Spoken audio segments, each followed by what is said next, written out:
Welcome back दोस्तों। Nifty analysis में आपका बहुत बहुत स्वागत है। तो मार्केट में यार इतना बड़ा फॉल फिर से आया और हमने कौन कौन से ट्रेड कैप्चर करे सब कुछ आज डिस्कस करने वाले हैं एक एक करके, ठीक है। और मैंने आपको कल क्लियर कट मेरी जो एनालिसिस की वीडियो थी उसमें साफ बोल दिया था कि सबको 1 मिनट का स्ट्रक्चर ही ट्रेड करना है, क्योंकि मार्केट में अनसर्टेनिटी बनी हुई है। तो कोई भी ज्यादा जोश में आके बुल साइड में ट्रेड ना ले और कोई बिना फालतू के ट्रेड को जो है बिल्कुल भी ना ले, ठीक है। कंफर्मेशन हो उसके बाद में ट्रेड लोगे तो आपको हमेशा बेनिफिट उसके अंदर मिलने वाला है, ठीक है। तो चलते हैं चार्ट की तरफ, वो समझते हैं कि मार्केट में एक्चुअल में हुआ क्या क्या था। तो मार्केट जो है सीधा गैप डाउन खुलता है, ठीक है। और कल मैंने आपको एक चीज बताई थी कि कंफर्मेशन 1 मिनट के स्ट्रक्चर में मिल चुका है, बॉस अभी तक डन नहीं हुआ है। हम यहाँ पे ट्रेड को बीटीएसटी के लिए लेके जा सकते थे, कंफर्मेशन पूरा मिल चुका था। लेकिन दिक्कत क्या थी?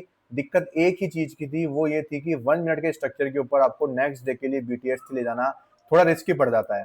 वैसे कोई दिक्कत नहीं है, लेकिन ले जा सकते हो, लेकिन फिर भी जो है 1 मिनट थोड़ा छोटा टाइम फ्रेम होता है तो वहां पे रिस्क ज्यादा होता है, ठीक है। इसकी वजह से वहां पे आपको ले जाना दिक्कत पड़ सकता है, क्योंकि अपना मार्केट क्या होता है, ऑब्वियसली बात है 6 घंटे खुलता है। बाकी जो है इतना बड़ा टाइम फ्रेम जो है मार्केट ऑफ रहता है, ऑलमोस्ट 18 घंटे मार्केट ऑफ रहेगा। तो 18 घंटे में आप देख लो, आप लोग यूएस मार्केट कितना इफेक्ट करता है अपन को, ठीक है। तो बड़ा गैप अप बड़ा गैप डाउन जो है अपन को इजीली देखने को मिल जाता है अपने मार्केट में। और उस केस में अपन लोग जो है अपने पोजीशन को काट भी नहीं सकते, कि ऐसा भी नहीं है कि अपन ने जो स्टॉप लॉस पहले लगा रखा हो मार्केट अपन को वही निकाल दे। नहीं, मार्केट अपन को पहले जितना आपने प्री ओपनिंग सेशन है उसमें लगाया होगा उतना स्टॉप लॉस तो खाएगा ही खाएगा वो। तो वो अपन को रिस्क इतना बियर करना पड़ता है। तो बीटीएसटी तो बिल्कुल भी कैरी फॉरवर्ड ना करे 1 मिनट के स्ट्रक्चर के ऊपर। जब आप अच्छे खासे प्रॉफिट में हो तब आप ठीक है कि हाँ भाई आप लोग ऑलमोस्ट प्रॉफिट में चल रहे हो तो कोई दिक्कत नहीं है, फिर आप बीटीएसटी लेके जा सकते हो। आपका व्यू भी आपके साइड में बना हुआ है और स्ट्रक्चर भी आपके साइड में बना हुआ है, ठीक है। बट मार्केट में अनसर्टेनिटी ऑलवेज रहती है, तो बीटीएसटी हमेशा रिस्क ही रहता है, ठीक है। तो अगर बीटीएसटी कैरी फॉरवर्ड करते हैं तो अच्छा प्रॉफिट आपको देखने को मिलता है यहाँ पे, ठीक है। स्ट्रक्चर ने काम किया प्रॉपर तरीके से, आपको वर्क करता हुआ दिखाई दिया, खुलते ही स्ट्रेट फॉरवर्ड यहाँ पे आपको एक क्रैश देखने को मिला। मतलब एक क्रैश मतलब कि बहुत अच्छी सेलिंग देखने को मिली, ठीक है। आप लोग देखोगे कंटिन्यूअस में 1 मिनट के कैंडल्स के ऊपर ऑलमोस्ट 100 सवा 100 पॉइंट तो मार्केट सीधा गिर गया नीचे। उसके बाद क्या हुआ? उसके बाद ये हुआ, मार्केट के अंदर इक्विटी बनी, इंड्यूसमेंट बना और हमारा डीओबी पे प्राइस आया। डीओबी पे प्राइस आने के बाद में हमें यहाँ पे मार्केट स्ट्रक्चर शिफ्ट मिला, ठीक है। और उसके बाद में हमें जो है डिस्काउंट प्रीमियम जोन से हमने यहाँ पे सेल मारा। मार्केट ने अपना स्टॉप लॉस तो देखा जाए तो हंट कर लिया, ठीक है, लेकिन एक लिक्विडिटी स्वीप इसको अपन लोग बोल सकते हैं। किसको बोल सकते हैं? लिक्विडिटी स्वीप अपन इसको बोल सकते हैं। इसलिए मैं हमेशा बोलता हूँ कि क्लोजिंग कैंडल का वेट करना बहुत ही सिक्योर होता है लोअर टाइम फ्रेम पे, ठीक है। बट कोई बात नहीं, इसको हम लोग एसएल में ही काउंट करेंगे। ये हमारा पहला यहाँ पे एसएल हुआ। देन उसके बाद मार्केट क्या हुआ? मार्केट यहाँ पे ऊपर गया, ठीक है। अब यहाँ पे मार्केट में कुछ भी नहीं हुआ, क्योंकि भाई ऑब्वियसली बात है अपना बॉस कहाँ पे था? अपना बॉस यहाँ पे इंतजार कर रहा था अपना, ये अपना बॉस था यहाँ पे। मार्केट ऊपर गया, ऊपर घूम के आने के बाद मार्केट ने काफी लिक्विडिटी जनरेट करी। देन उसके बाद मार्केट ने क्या किया? हमारा यहाँ पे 1 मिनट का बॉस किया, और बॉस करने के बाद में मार्केट ने क्या किया? उसके बाद हमारा इंड्यूसमेंट। तो हमारा जो इंड्यूसमेंट हुआ था वो आपको देखने को मिला था कुछ यहाँ पे। देखो मैं पर्सनली जो है सिर्फ आज एक ही ट्रेड किया था, उसके बाद मैंने कोई भी यहाँ पे ट्रेड नहीं प्लान किया। तो हमारा जो इंड्यूसमेंट था वो कुछ यहाँ पे हुआ था। एक मिनट चेक कर लेते हैं अपन लोग किधर हुआ था। मार्केट ने ये टॉप पॉइंट था, तो टॉप पॉइंट से आपको देखना शुरू करना होता है हमेशा। हाँ, तो आपका इंड्यूसमेंट जो है इधर हुआ था, ये रहा, ये अपना इंड्यूसमेंट था इधर, ठीक है। इंड्यूसमेंट के बाद हमारा क्या हुआ? डीओबी। तो ये हमारा क्या था? इसके जस्ट ऊपर हमारा डिस्टीजनल ऑर्डर ब्लॉक था। डिस्टीजनल ऑर्डर ब्लॉक के बाद में मार्केट ने क्या किया? मार्केट ने डाउन साइड में एक मूव दिया, ठीक है। क्या हमारा ईएमए सेटअप अप्लाई हुआ क्या? जी नहीं, हमारा ईएमए सेटअप अप्लाई नहीं हुआ यहाँ पे, ठीक है। लेकिन उसके बाद क्या नेक्स्ट पुल बैक में क्या हमारा ईएमए सेटअप अप्लाई हुआ क्या? तो आप लोग देखोगे नेक्स्ट सेटअप में हमारा यहाँ पे ईएमए सेटअप बिल्कुल प्रॉपर तरीके से अप्लाई हो रहा था, ठीक है। बट यहाँ पे मेन चीज क्या थी? यहाँ पे ये इतनी बड़ी इनसाइड बार कैंडल आपको देखने को मिल रही है, ठीक है। ये इतनी बड़ी इनसाइड बार आपको देखने को मिल रही है, लेकिन अगर आप प्रॉपर तरीके से देख पाओगे तो यहाँ पे क्या है? हमारे पास में एक एफवीजी मौजूद है। क्या दिख रहा है आपको? ये फर्स्ट कैंडल, ये सेकंड कैंडल और ये थर्ड कैंडल। तो हमारे इसके बीच में क्या एक एफवीजी मौजूद थी, तो हम इसमें प्रॉपर तरीके से एंट्री कर सकते थे। और मैंने आपको हमेशा बोला जब भी इतनी बड़ी कुछ बने तो आपको डिस्काउंट जोन का कुछ ऐसा यूज कर लेना चाहिए। अब आप लोग देखोगे 0.5 के लेवल के बहुत नजदीक, बिल्कुल इक्वल, लगभग इक्वल से मार्केट आराम से आपको गिरता हुआ नजर आया है, ठीक है। तो आप ईएमए से जो है रिएक्शन जैसे ही मिलता है आप यहाँ से भी एंट्री प्रॉपर तरीके से बना के अपना स्टॉप लॉस यहाँ पे रख सकते हो। और इसमें आपको टारगेट कितना रखना है? 1:2 तो मिनिमम अपन को चाहिए ही चाहिए। और ये हमारा आज का जो ये सेकंड ट्रेड था, ये आपको देखने को मिला प्रॉपर तरीके से डन, दिख रहा है आपको? तो इस तरीके से जो है मार्केट में हर चीज़ वर्क करती है अगर आप पेशेंस के साथ में वेट करते हैं तो ये हमारा आज का ट्रेड यहाँ पे सक्सेसफुल हुआ था, एक हमारा यहाँ पे लॉस हुआ है, ठीक है। उसके बाद क्या हुआ, उसके बाद मार्केट में यहाँ पे आपको दिखाई दे रहा है बॉस, देन अगेन मार्केट ने यहाँ पे बॉस किया, ठीक है। बॉस होने के बाद मार्केट ने क्या किया, यहाँ पे आपको देख रहे हो क्लोजिंग के साथ में मार्केट डन कर देता है।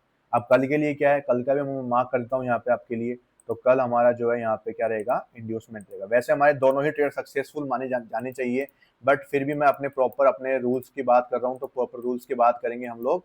तो मार्केट ने जो है हमारा यहाँ पे ये एसएल हंट कर लिया, ये हम मान के चलते हैं, ठीक है। अदरवाइज जो है आप लोग लास्ट एफडी तक यहाँ पे ट्रेड को होल्ड करते हैं और आपको जो है अच्छा खासा मोमेंटम देखने को मिला।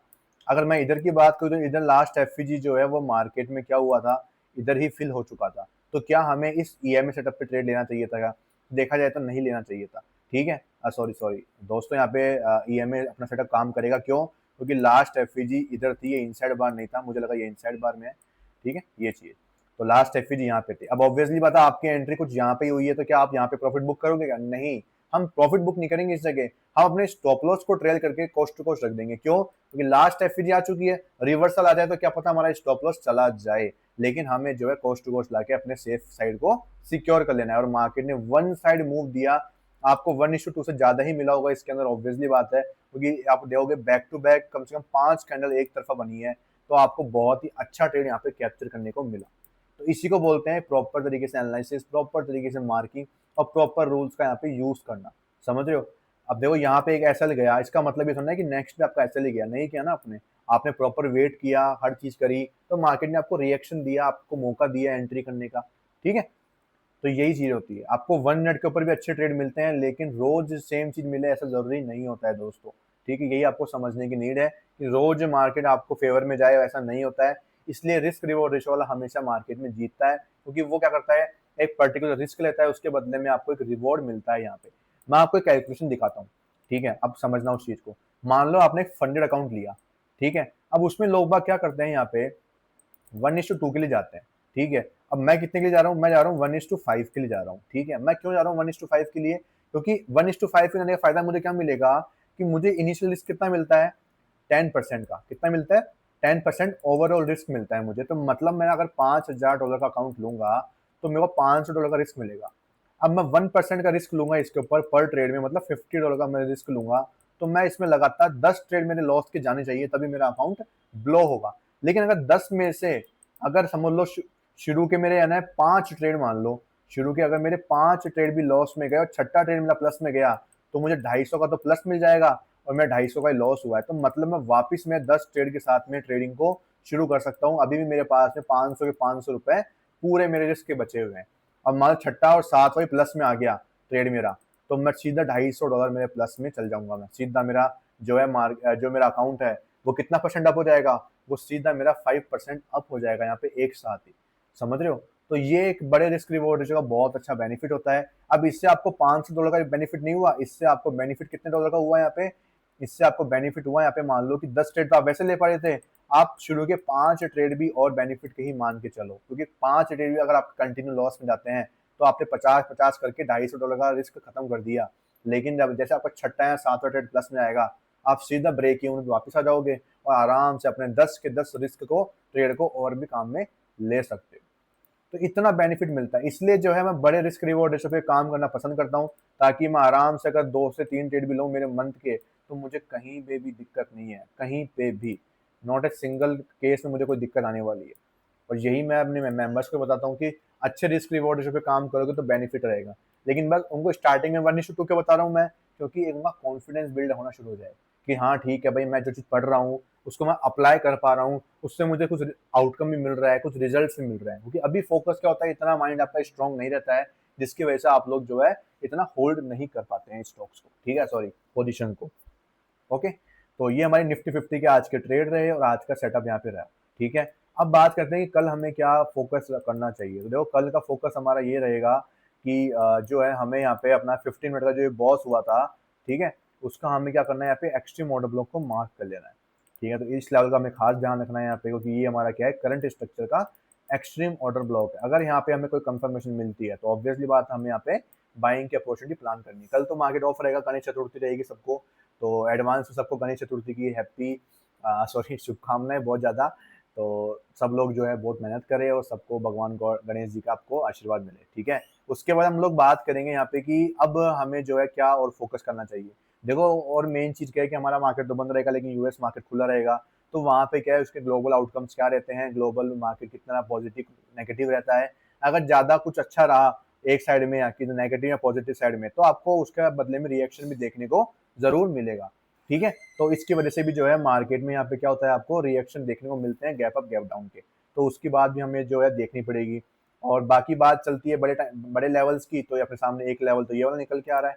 दूसरा लेवल कौन सा है? दूसरा लेवल हमारे पास में रहेंगे 1 मिनट का स्ट्रक्चर, जिसमें हमारा 1 मिनट में यहाँ पे क्या है, यहाँ पे हमारा जो है फिलहाल में हमारा बॉस हुआ है हमें 1 मिनट का, ठीक है। और ये 1 मिनट का इंड्यूसमेंट है। इसके जस्ट ऊपर हमारा क्या है, डिसीजनल ये वाला ऑर्डर ब्लॉक है। एक्सट्रीम ऑर्डर ब्लॉक भी हमारा यही कहीं पे मौजूद होगा, ठीक है। इन सबको मार्क कर लेना है और वही सेम आपको 1 मिनट के स्ट्रक्चर को फॉलो करना है, ठीक है। बस ध्यान में ही रखना है कि आपको कोई पीछे बड़ा टाइम फ्रेम का कोई ऑर्डर ब्लॉक या कोई पीओवाई जोन ना हो। जैसे कि अगर मैं 4 आवर की यहाँ पे टाइम फ्रेम की बात करूँ, तो इधर हमारे पास में क्या है, एक ऑर्डर फ्लो है, दिख रहा है ना, लास्ट सेलिंग बिफोर बाइंग। तो यहाँ से यहाँ तक की सेलिंग आई थी जो कि एक बार भी टैप नहीं हुआ है।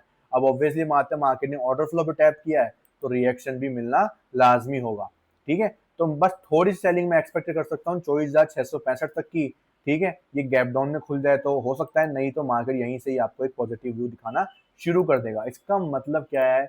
इसका मतलब ये कि आपको अब ये जो इन्वेस्टमेंट के बाद ये ऑर्डर ब्लॉक पे डीओबी पे प्राइस आएगा, तो वहां पे आपको बहुत ही ज्यादा सावधान रहना है, ठीक है। सावधान रहने से क्या होगा, आपको बेनिफिट ये मिलेगा कि मार्केट में आप अननेसेसरी सेलिंग साइड में ट्रैप नहीं होगे। लेकिन अगर कंफर्मेशन मिलती है आपको, तो आप इजीली वहां पे ट्राई कर सकते हो, कोई दिक्कत की बात नहीं है।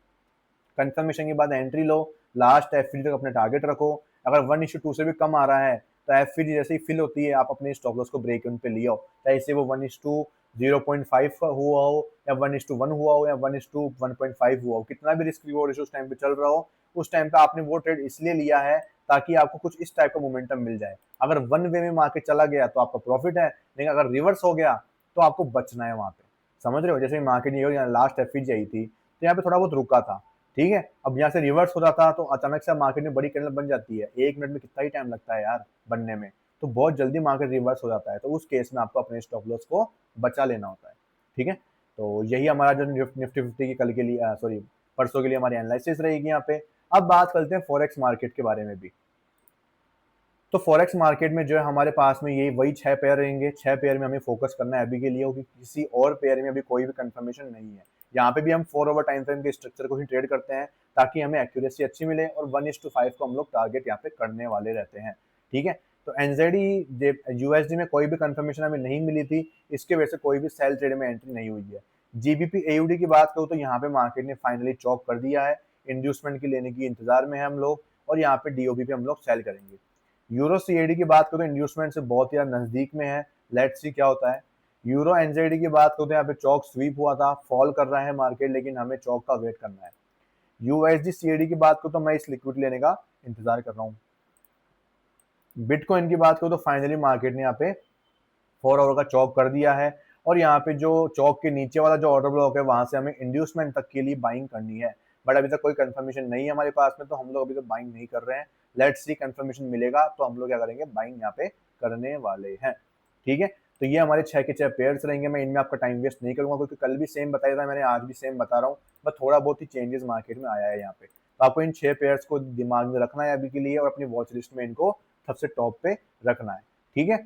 ओके, तो यहाँ पे वीडियो को मैं एंड करता हूँ। आई होप सबको सब कुछ समझ में आया होगा। कोई भी डाउट हो तो कमेंट बॉक्स में कमेंट कर देना, सबको सबके जवाब मिल जाएंगे। अगर आपको मुझसे सीखना है तो आप मुझे इस नंबर पे कांटेक्ट कर सकते हैं, ठीक है।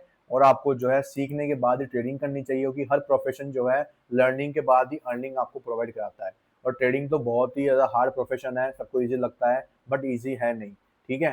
तो ऑब्वियसली बात है, मैं आपको रिकमेंडेशन यही करूंगा कि पहले लर्निंग करो, फिर उसके बाद अर्निंग करो। मैं ये नहीं बोला कि मुझसे ही सीखो। अगर आपको मेरा जो सेटअप है, जो मेरा सिस्टम है, वो अगर ईजी लगता है, समझ में आता है, अच्छा लगता है, तो आप मेरे सेटअप से करो। लेकिन अगर आपको किसी और की साइकोलॉजी समझ में बैठती है, कुछ स्ट्रेटेजी बैठती है, कुछ भी समझ में आ रहा है आपको, price action, ICT, EMA setup, कुछ भी मान लो, तो आप उनके थ्रू काम कर सकते हो। लेकिन ध्यान रखना, ट्रेडिंग कोई सेटअप की बात नहीं है। ट्रेडिंग सबसे इंपॉर्टेंट चीज़ है कि एक पर्टिकुलर सेटअप हो आपके पास में, उसके बाद डिसिप्लिन हो, उसके बाद में उसमें रिस्क मैनेजमेंट हो। ये तीनों मिलके ही एक प्रॉफिटेबल ट्रेडर की जर्नी को शुरू करते हैं। अदरवाइज खाली स्ट्रेटेजी होने से ही काम नहीं चलता। बहुत लोगों के पास स्ट्रेटेजी मौजूद है लेकिन उनमें पेशेंस नहीं है, डिसिप्लिन नहीं है। इसकी वजह से उनका आरआर भी खराब हो जाता है और वो बड़ी क्वांटिटी लेके डिसिप्लिन को तोड़ देते हैं और उसके बाद में बड़ा लॉस करके वो मार्केट से चले जाते हैं।